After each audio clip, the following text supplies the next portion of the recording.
Olá, pessoal. Hoje vamos dar continuidade à nossa disciplina de tratamento de resíduos sólidos urbanos e industriais. Basicamente, já tratamos da parte técnica da nossa disciplina. Lembrando que nos últimos vídeos nós falamos sobre a importância da gestão de resíduos sólidos, apresentamos conceitos básicos e no último vídeo nós falamos sobre as particularidades da Política Nacional de Resíduos Sólidos e como ela é uma aliada, uma ferramenta importante para a gestão de resíduos, seja de resíduos sólidos urbanos ou de resíduos sólidos industriais. De modo a deixar o vídeo um pouco mais dinâmico, mais curto para vocês compreenderem, eu dividi a aula, né, essa aula de composição dos resíduos, em duas partes. Nesse primeiro vídeo, nós vamos falar sobre a composição dos resíduos sólidos urbanos ou domésticos, tá? A gente tem essas duas divisões que já já nós vamos falar. E depois teremos o segundo vídeo falando sobre as particularidades dos resíduos industriais, basicamente falando também, né, dos resíduos perigosos e comentando as normas específicas de classificação. Quando nós falamos em composição de resíduos, pessoal, nós falamos basicamente, né, que esses resíduos eles são de um tipo ou de outro. E para isso é necessário nós procedermos, né, uma classificação, para que nós possamos determinar o que compõe o resíduo, nós vamos precisar classificar. E isso, né, é feito na Política Nacional de Resíduos Sólidos, né, a Lei 12.305, que nós vimos no vídeo anterior. No entanto, quando se fala em classificação de resíduos sólidos, a maioria dos técnicos da área de resíduos já remete à classificação de resíduos perigosos, né, que são classificados pela NBR 10.004. Então, a maioria as pessoas já fazem essa associação direta com a NBR 10.004 de resíduo perigoso e não perigoso. No entanto, nós temos outras classificações que, para resíduos domésticos, elas são mais pertinentes, tá? Nós podemos classificar resíduos quanto à origem, já já nós vamos ver, né? Dizer que o resíduo ele é doméstico já é dizer a origem deste resíduo, né? Podemos também classificar o resíduo como reciclável ou não, né? Podemos trabalhar como reciclável ou rejeito, por exemplo, e podemos trabalhar com uma classificação quanto à periculosidade. Essas classificações, elas são de grande importância, tá bom, pessoal? Por isso que eu gosto de fazer esse vídeo aqui, antes de entrar na parte técnica. Bom, quanto à origem, né, vamos pensar nos resíduos domésticos. Por que é importante saber a origem dos resíduos? E essa é uma pergunta interessante. Por que eu preciso saber a origem dos resíduos? Ou seja, de onde que eles vêm? Vamos pensar um pouquinho. Em que isso vai me auxiliar? Saber de onde vem esse resíduo vai me ajudar a dar um encaminhamento adequado para ele, seja a disposição final, como vocês estão vendo aí, ou mesmo, né, uma destinação final ambientalmente adequada.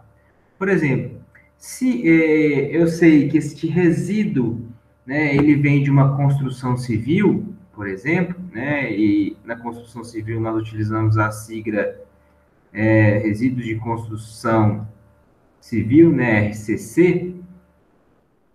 Será que eu posso jogar isso no aterro sanitário, onde eu coloco também resíduos domésticos? A resposta é não. Né? O resíduo de construção civil, ele é, em sua maioria, composto de material inerte. Ao passo que, por exemplo, se o resíduo vem de, por exemplo, já que nós estamos falando de resíduos domésticos, de uma residência, eu sei que este resíduo vai ter, né, vários materiais que o compõem, como, por exemplo, a matéria orgânica, plástico, né, papel, papelão e por aí vai. Ou seja, as destinações serão diferentes. No caso de um resíduo domiciliar, eu vou precisar, né, eu vou ter que investir em reciclagem, em reutilização, em compostagem, se eu conseguir fazer com que a população separe o resíduo. Então, conhecer a origem do resíduo vai nos auxiliar em definir o que fazer com ele. Se vamos tratar ou dar uma destinação final ambientalmente adequada ou mesmo uma disposição final adequada. E por que que nós temos muitas classificações, né? Eu mostrei de forma geral, né, as de resíduos perigosos. Se vocês olharem, por exemplo, os resíduos de construção civil na resolução CONUMA, vai ter uma classificação de resíduos de construção civil. Para resíduos de serviço de saúde tem outra classificação e por aí vai. Isso é explicado pela heterogeneidade dos resíduos, ou seja, pela diferença dos resíduos que são oriundos dos diferentes processos que nós temos. Então, nós temos diversas classificações de acordo com o enfoque que se deseja considerar. Ah, professor, mas não é resíduo doméstico? Eu coloquei lá no início da disciplina que são resíduos urbanos, que vocês podem entender como RSU, resíduos sólidos urbanos, ou resíduos sólidos domésticos. Quando eu falo resíduos sólidos domésticos, pessoal, eu estou falando apenas do resíduo que é produzido nas casas de vocês. Quando eu falo de resíduos sólidos urbanos, eu estou falando de todos os resíduos produzidos no meio urbano. Okay? Mais para frente vai ficar definido certinho a diferença entre um e outro. Então, o que eu gostaria de frisar com vocês aqui é que essa diferença nos processos e a diferença nos resíduos é que faz necessário essa grande diferenciação de classificações. Bom, considerando a origem, né, nós temos aí resíduos domiciliares, os resíduos comerciais, os de limpeza urbana, os resíduos industriais, os de serviço de saúde, construção civil, agrosilvopastoris, né, os resíduos da agropecuária, como algumas pessoas chamam de forma informal, os resíduos de mineração, e aqui os resíduos de mineração são amplamente, né, relembrados aqui como os resíduos de barragens, né? Então, aqui nós temos os principais setores, as principais classificações de resíduo. Vejam que aqui eu ainda não fiz uma distinção entre o que é resíduo industrial e o resíduo domiciliar. São classificações diferenciadas.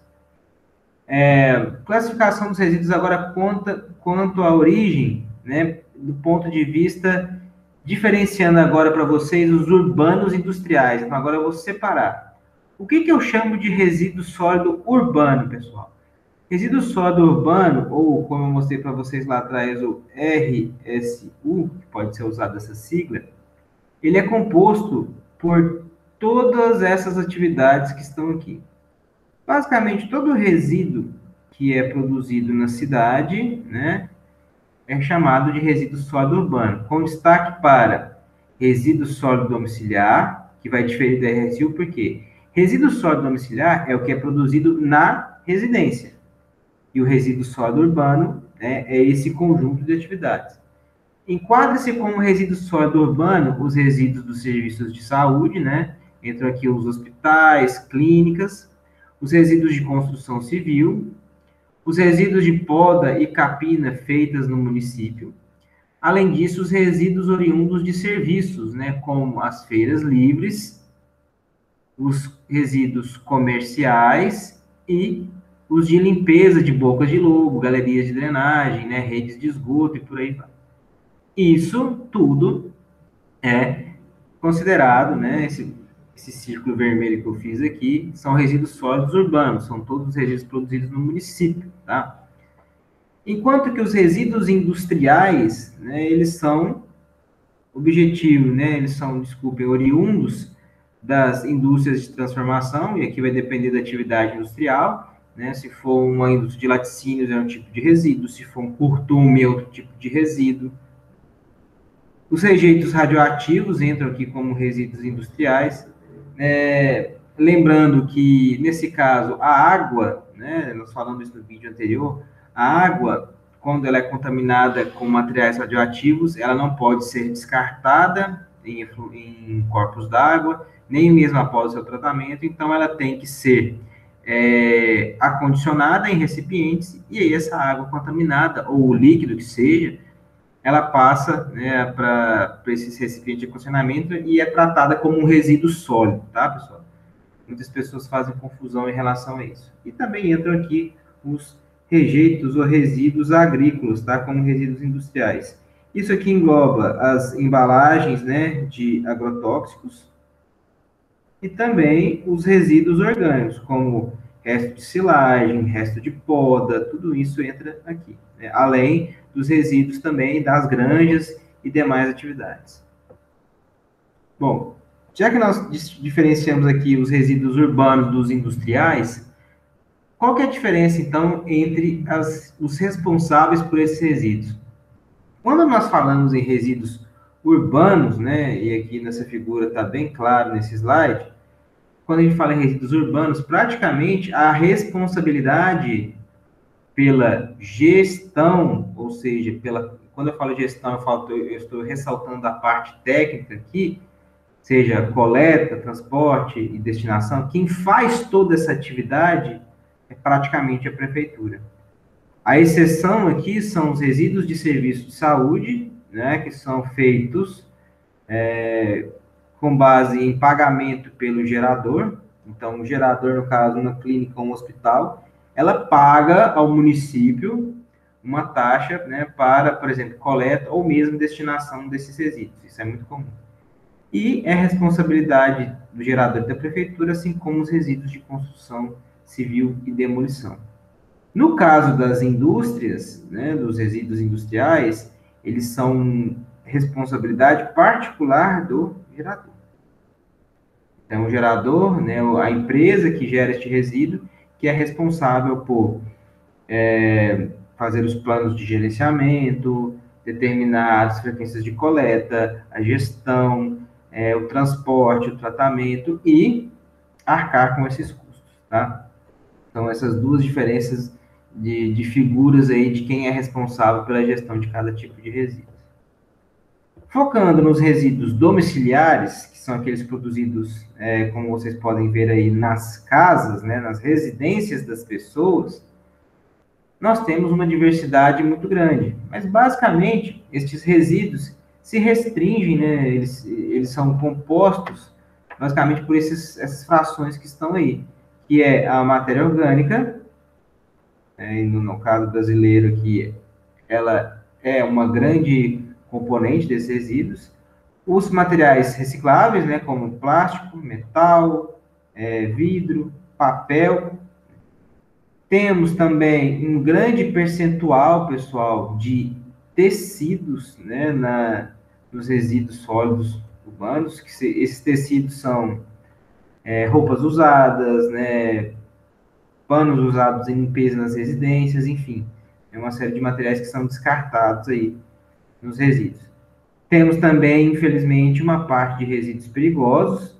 Esses resíduos aqui são basicamente compostos, né, pelas pilhas, pelas lâmpadas fluorescentes, alguns medicamentos, né, que são materiais perigosos, né, são resíduos perigosos, e que a maioria deles já está regulamentada pelos sistemas de logística reversa, que nós vimos na aula anterior. Tirando tudo isso aqui, em sua grande maioria, o restante é rejeito, né, que vocês podem ver aqui. Podem ver aqui, desculpa. De todas essas frações, né, pessoal, tudo isso aqui é reaproveitável. Os resíduos perigosos, eles têm que ir para um aterro de resíduos perigosos, e o que deveria ir, por exemplo, para um aterro sanitário comum seria só essa fração aqui, ó, de rejeitos. Se nós analisarmos aí a composição dos resíduos brasileiros, e esse aqui é o dado que veio do Plano Nacional de Resíduos Sólidos, apesar da sigla ser a mesma, eu não estou falando de política nacional, e sim de Plano Nacional de Resíduos Sólidos, esse dado veio de lá, indicando que 50% dos resíduos brasileiros são compostos por matéria orgânica.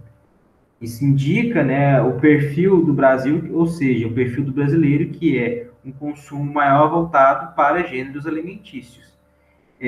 Seguido disso, nós temos, em porcentagem, papel, né, 13%, plástico, 13,5%, metais, 3%, vidro, 2,4%. O restante que vocês estão vendo aqui, esses 16%, de diversos, aí entram a parcela de rejeitos, entram os tecidos, entram alguns materiais perigosos. Infelizmente, nós temos muitos resíduos como construção civil, resíduos de saúde que vão misturados aqui. Então, por isso, este percentual aqui é elevado. Então, vejam que o Brasil ele tem uma parcela muito grande de matéria orgânica que vai para os nossos sistemas de disposição final. E muitas vezes não são adequados, como nós vimos nas aulas passadas.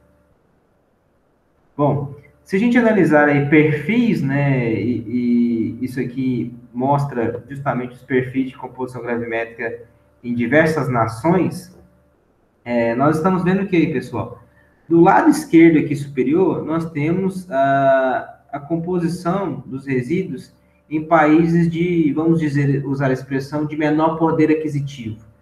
O que vocês podem ver aqui, em média, né, uma parcela muito grande de matéria orgânica, seguido aí de um percentual muito baixo de materiais recicláveis.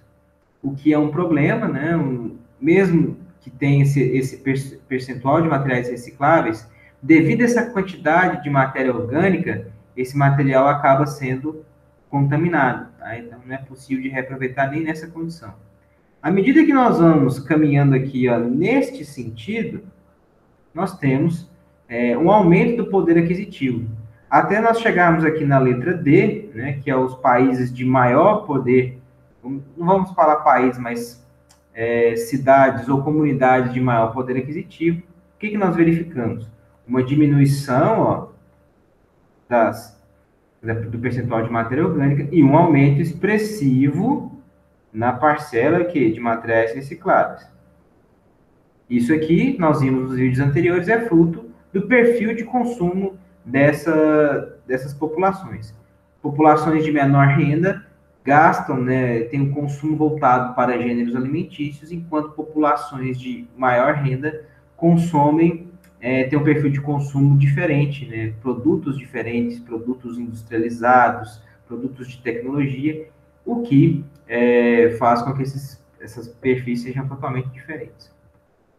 No caso aqui de Rio Verde, vejam que esse foi uma pesquisa feita aqui no município no ano de 2018 para a confecção do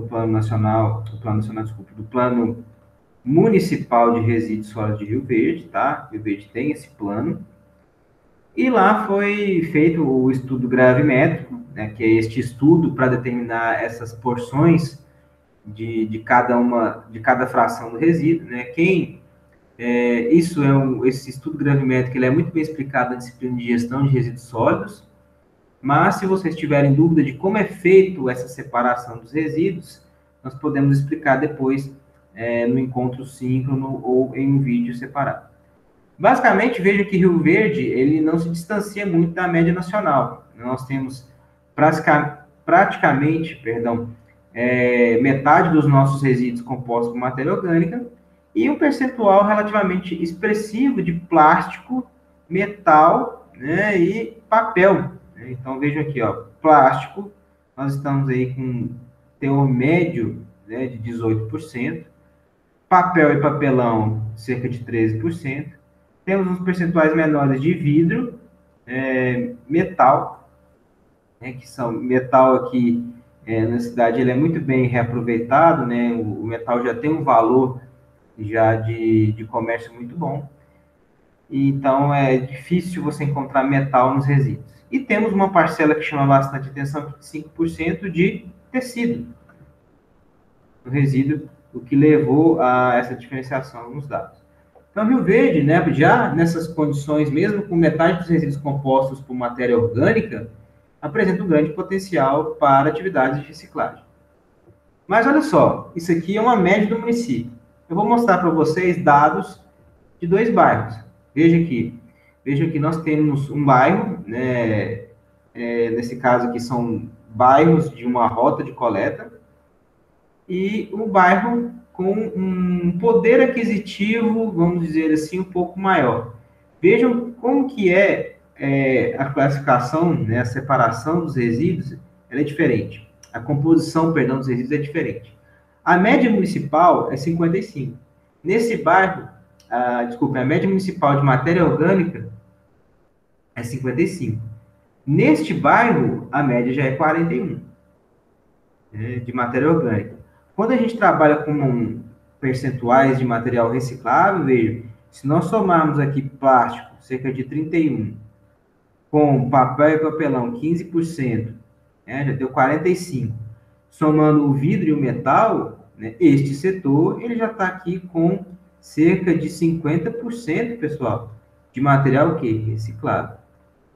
Desculpem pela letra aí. Ao passo que, vamos pegar um outro bairro aqui, esse de um poder aquisitivo muito menor quando comparado ao anterior, nós já temos um percentual aí de 61, quase 62%, né, de matéria orgânica, e com uma diminuição significativa no material reciclável. Aí me pergunto, mas professor, para que eu preciso saber disso? Bom, se você tem, né, aí a média municipal, como nós falamos, ela ajuda, né, a composição gravimétrica municipal, ela ajuda, mas se você tiver de rotas ou até mesmo de bairro a bairro, você consegue ver uma diferença significativa e definir qual é a melhor estratégia. Por exemplo, neste caso aqui, né, para você fazer uma destinação adequada e um gerenciamento adequado, as ações aqui, né, na rota 26, elas têm que ser focadas para a reciclagem. Ainda se tem um percentual grande de matéria orgânica, mas, né, tem que ter um maior investimento ao material reciclado. Ao passo que na rota aqui de baixo, o investimento maior vai ter que ser em rotas, né, ou, desculpa, em tecnologias que visem o tratamento da matéria orgânica, né, ou reciclagem de matéria orgânica. Uma das técnicas utilizadas para isso é a compostagem. Então, aqui só mostrando para vocês a diferença dentro de um mesmo município. Além dos resíduos domiciliares, nós temos os resíduos de limpeza urbana, que vão compor os resíduos sólidos urbanos, né, ou pela sigla RSU que nós falamos anteriormente. Esses resíduos sólidos urbanos, eles são compostos pelos resíduos de varrição, né, as ruas do município são varridas e limpas, né, com uma certa frequência. Tem ruas que são varridas todos os dias, outras 2 vezes na semana. Isso depende do tráfego e da densidade habitacional dos locais. São necessárias também atividades de podecapina, né, então isso vai gerar resíduo, e isso é tudo responsabilidade do município. Além disso, né, os resíduos de limpeza urbana, por exemplo, de córregos, seja de remoção dessa vegetação aqui, ó, ou mesmo a coleta de material, né, que pode atrapalhar o sistema de drenagem urbano. Nós vimos isso na nossa primeira aula, ou segunda aula, né, que os resíduos sólidos impactam diretamente as obras de drenagem urbana. Temos também os resíduos comerciais, né, que são gerados no comércio, nas lojas, que quando em pequenas quantidades, eles são, sim, coletados, transportados e destinados, né, ou até mesmo encaminhados para as usinas de reciclagem pelo município, né, ou, entendo aí, pela prefeitura. Quando o gerador desse tipo de resíduo ele é muito grande, aí ele já tem que destinar, fazer o seu plano de gerenciamento e tomar conta de todas as etapas. Além disso, nós temos os resíduos de serviço de saúde. Aqui, como nós vimos nos slides anteriores, tem que ser de responsabilidade do gerador e do município, por isso que eu vou colocar mais aqui. Lembrando que existe uma classificação para resíduos de serviços de saúde, uma resolução CONAMA. E esses resíduos de serviços de saúde, eles são os mais diversos possíveis. Eles podem ser de uso químico, né, os resíduos de laboratório, podem ser equipamentos, podem ser produtos de limpeza, podem ser fármacos, podem ser até, inclusive, resíduos perigosos, como restos de tecido, né, e dentre outros, né, que necessitam de uma destinação diferenciada, de uma disposição diferenciada.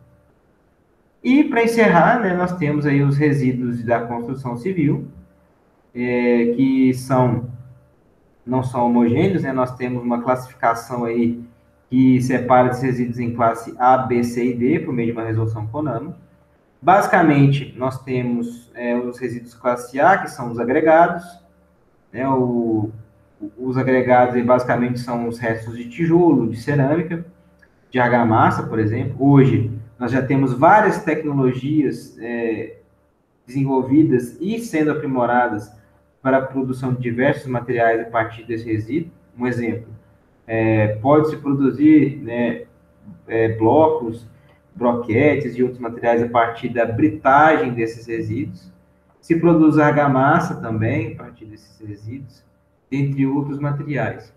Nós temos os resíduos classe B, que aí são os materiais ditos recicláveis dentro dos resíduos de construção civil. Então, por exemplo, caixas de piso que são feitas de papelão, madeira, vidro, tudo isso é reciclável, tá bom?